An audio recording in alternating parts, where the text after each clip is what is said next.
Ayan, heto guys ang ating terrace gardening for today. Hope you like it po. Sana ma-appreciate nyo ang ginawa ko today. So, nilagyan ko po siya ng local plants. Ang ating crotons, ayan. Tapos, yung mga stone, in-arrange ko.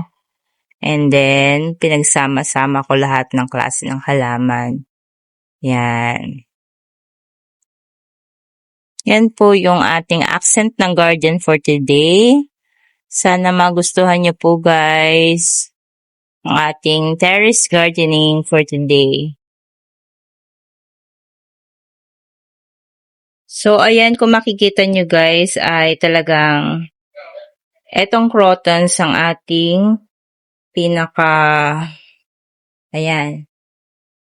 Nagbigay accent for today sa ating garden. Ayan. Dahil doon sa kanyang pagka-circle, tapos leveling, parang nagbigay accent siya dito sa ating landscape. Tapos, yung mixture of color, sana nagustuhan niyo po. Ayan. At nandun yung ating mga small na plants, mga cactus and succulents. Ayan.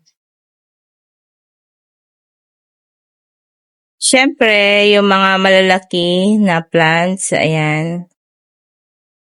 Ang ating mga cylindrical snake plant. Tapos yung ating eteros, ayan. So, mixture, big and small plants. Basta ang ginawa ko lang ay kung ano yung magandang facing, yun ang ginawa ko. Pero, for today, yan po yung ating landscape. So, kinuha ko yung mga ibang plants na nakapat sa ibang area para pagsama-samahin yung mga magagandang i-mix ito sa ating terrace gardening. So, yan yung combination ng color niya at saka yung design ng leaves. Yun yung pinagsama-sama ko kung ano yung magandang magiging aura. So, katulad niyan, para magkaroon ng buhay yung area to, so nilagyan ko ng medyo light color. Ating golden legumes. Tapos, syempre, medyo dark green kasi yan, kaya nilagyan ko ng white na katabi. Ayan. Tapos, ang ating lendeni ay maganda accent ng design ng kanyang leaves, kaya more on sa side siya. So, ako po ay hindi bihasa na landscaper. Pero ako ay tumitingin doon sa kanyang aura. Aura sa aking paningin. Pero sa ibang paningin, hindi ko po alam kung pasado yung aking pagiging creative. Kasi hindi naman po ako eksperto. Hindi naman po ako lisensyado. Ginagawa ko lang kung ano ang gusto kong gawin at kung ano ang maganda sa akin. Ayan, so kung siya man po ay ordinary lang sa inyo, ay okay lang. Basta nare-refresh ko ang mga mata ko sa kung ano man ang gusto kong gawin sa aking garden.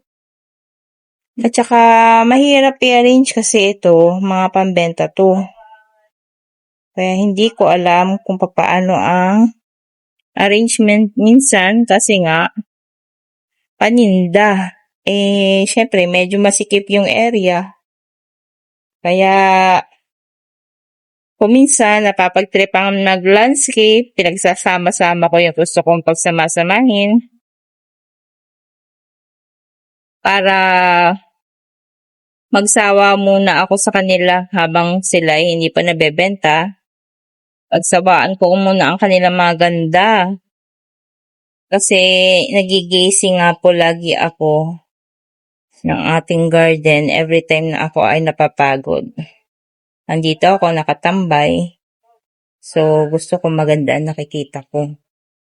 Ayan. Ayan. So, ito.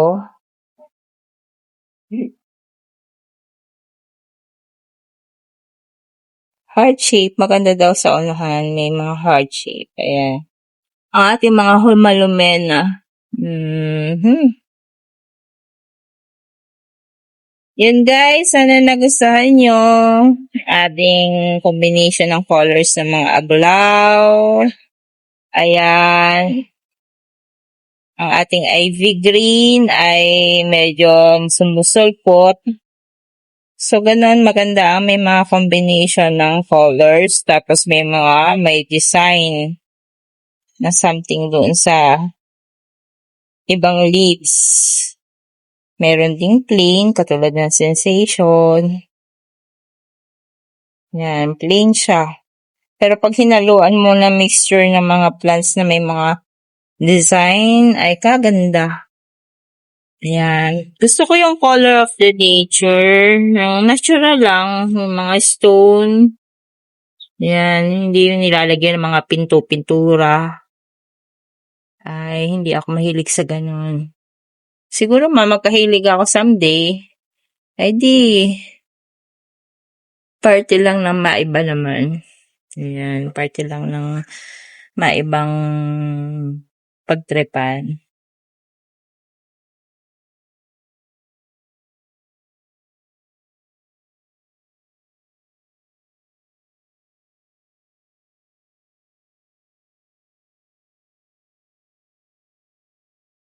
Ay, ang ganda ng panahon natin. Tuloy-tuloy ang init.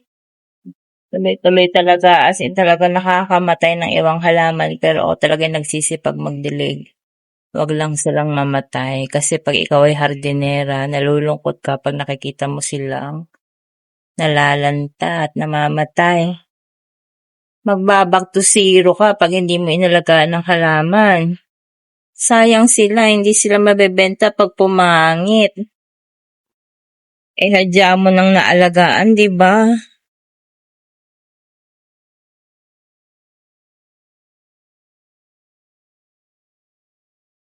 Biglang gumanda ang crotons, di ba?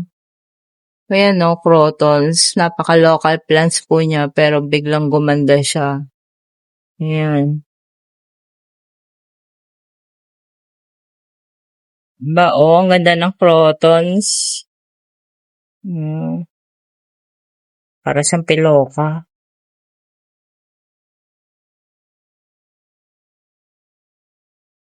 Ay, ang ganda ng garden. Diba? Sana nagustuhan niyo po, guys. Thank you for watching.